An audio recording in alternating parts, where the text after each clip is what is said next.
ಪ್ರಿಯ ವೀಕ್ಷಕರೇ, C9 ಕನ್ನಡ ಸುದ್ದಿವಾಹಿನಿಗೆ ಸ್ವಾಗತ. ನಾನು ನಿಮ್ಮ ಸುಮಾ ಪಾಟೀಲ್. ಶವ ಸಂಸ್ಕಾರ ಮಾಡಲಿಕ್ಕೆ ಹೋಗಲು ರಸ್ತೆ ಮಾಡಿಕೊಡಿ, ಶಾಸಕರಿಗೆ ಮನವಿ ಮಾಡಿದ ಮಾಜಿ ಗ್ರಾಮ ಪಂಚಾಯತಿ ಅಧ್ಯಕ್ಷ ಶಾಂತಗೌಡ ಪಾಟೀಲ್.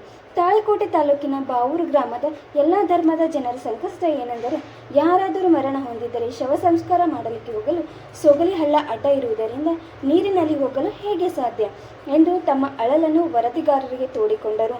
ಕಾರಣ, ಇನ್ನಾದರೂ ಶ್ರೀ ಮಾನ್ಯ ಶಾಸಕರಾದ CN ನಾಗೋಡ ಅಪ್ಪಾಜಿಯವರು ನಮ್ಮ ಊರಿಗೆ ಸೊಗಲಿ ಹಳ್ಳದ ಸೇತುವೆ ನಿರ್ಮಿಸಿಕೊಡಬೇಕೆಂದು ಮನವಿ ಮಾಡಿದರು. ಈ ಸಂದರ್ಭದಲ್ಲಿ ಶಿವಕುಮಾರ್ ಅರ್ಬಿ, ಇಸ್ಮಾಯಿಲ್ ಪಟೇಲ್ ಬಿರಾದರ್, ಕಾಶಿಂ ಕಾರ್ಗರ್ ಇನ್ನು ಹಲವಾರು ಉಪಸ್ಥಿತರಿದ್ದರು. ವರದಿಗಾರರು ದೇವು ಕುಂಚಬಾಳ್, ತಾಳಿಕೋಟೆ. ದಯವಿಟ್ಟು ಎಲ್ಲ ಅಧಿಕಾರಿಗಳಿಗೆ ತಿಳಿಸುವುದೇನೆಂದರೆ, ಬಾವೂರು ಗ್ರಾಮದ ಎರಡು ರುದ್ರಭೂಮಿಗಳು, ಒಂದು ಮುಸ್ಲಿಂ ಸಮಾಜ ಮತ್ತು ಇನ್ನೊಂದು ಹಿಂದೂ ಸಮಾಜ ಅಕ್ಕಪಕ್ಕದಲ್ಲಿ ಇದ್ದಾವೆ. ಹಾಗಾಗಿ ಹಳ್ಳ ಬಂತು ಅಂತಂದರೆ ಜನರಿಗೆ ಹೋಗೋದಕ್ಕೆ ತುಂಬ ತೊಂದರೆ ಆಗುತ್ತೆ, ಜನರಲ್ಲಿ ಮುಟ್ಟೋದು ತುಂಬ ಕಷ್ಟ ಆಗುತ್ತೆ. ದಯವಿಟ್ಟು ಜಿಲ್ಲಾ ಆಡಳಿತದಲ್ಲಾಗಲಿ ಅಥವಾ ತಾಲೂಕು ಆಡಳಿತದಲ್ಲಾಗಲಿ ಇಲ್ಲಿ ಒಂದು ಊರಿಂದ ಈ ಮಧ್ಯೆ ಒಂದು ಬ್ರಿಡ್ಜ್ ನಿರ್ಮಾಣ ಮಾಡಿಕೊಟ್ರೆ ನಮ್ಗೆ ತುಂಬ ಸಂತ ಆಗುತ್ತೆ. ಹಾಗಾಗಿ CS ನಾಡವರು ತುಂಬ ಇನ್ನಿತಪೂರ್ವವಾಗಿ ಕೇಳ್ಕೊತಾ ಇದ್ದೀವಿ. ಆದಷ್ಟು ಬೇಗ ನಮ್ಮ ಗ್ರಾಮದ ಜನರು, ಬಾವೂರು ಗ್ರಾಮದ ಜನರು ತುಂಬ ತೊಂದರೆಯಲ್ಲಿ ಆಗ್ತಾರೆ ಮಳೆ ಬಂತು ಅಂದರೆ. ಹಾಗೆ ತಮ್ಮಲ್ಲಿ ಗ್ರಾಮಸ್ಥರ ಪರವಾಗಿ, ಪ್ರತಿ ಊರಿನ ಹಿರಿಯರ ಪರವಾಗಿ ಇಲ್ಲಿ ಒಂದು ಬ್ರಿಡ್ಜ್ ನಿರ್ಮಾಣ ಮಾಡೋದಕ್ಕೆ ಅವಕಾಶ ಮಾಡಿಕೊಡಿ ಅಂತ ತಮ್ಮಲ್ಲಿ ಕೈಗಡೆ ಆಗಿ ಕೇಳ್ಕೊತಾರೆ.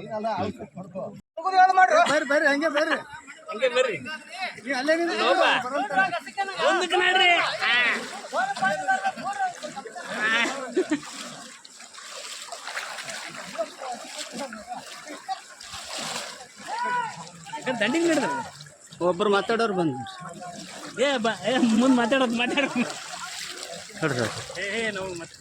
ಬರ್ರಿ ಮಾತಾಡಿ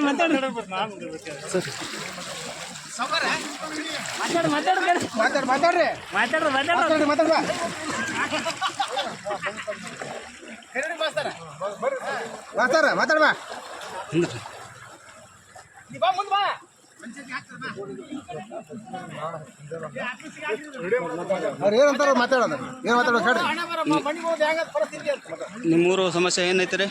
ನಮ್ಮೂರು ಸಮಸ್ಯೆ ಅಂದ್ರೆ ಏನ್ರಿ, ನಮ್ಮದು ತಾಳಿಕೋಟೆ ತಾಲೂಕು ಬಾವೂರು ಗ್ರಾಮದಲ್ಲಿ ಈ ಶವ ಸಂಸ್ಕಾರ ಒಯ್ಯಕ್ಕೆ ದೊಡ್ಡ ಹಳ್ಳದ, ಆ ಹಳ್ಳದಲ್ಲಿ ಒಂದು ಹಣವನ್ನು ಒಯ್ಯಲು ಕೂಡ ಭಾಳ ತೊಂದರೆ ಆಗಿದೆ.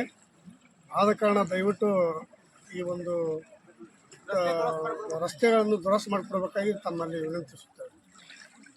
ಮತ್ತೇನು ಸಮಸ್ಯೆ ರೀ? ಯಾವ್ಯಾವ ಸಮಾಜ ಐತೆ ಅಲ್ಲಿ? ಇಲ್ಲಿ ಎಲ್ಲ ಇಡೀ ಊರು ಸಮಾಜದ ಇಲ್ಲಿಗೆ ಐತಿ. ಎರಡು ಸಮಾಜ ಅದ್ರಿ, ಒಂದು ಆ ಕಡೆ ಒಂದು ಸಮಾಜ, ಮುಸ್ಲಿಂ ಸಮಾಜದೊಂದು, ಹಿಂದೂ ಸಮಾಜ, ಎರಡೂ ಸಮಾಜದ ದಾರಿ ಎಡ್ತಾರದ್ರಿ. ದಾರಿಗೆ ಸ್ಮಶಾನಕ್ಕೆ ಹೋಗಕ್ಕೆ ಭಾಳ ಅನುಕೂಲ ಆಗಿದೆ.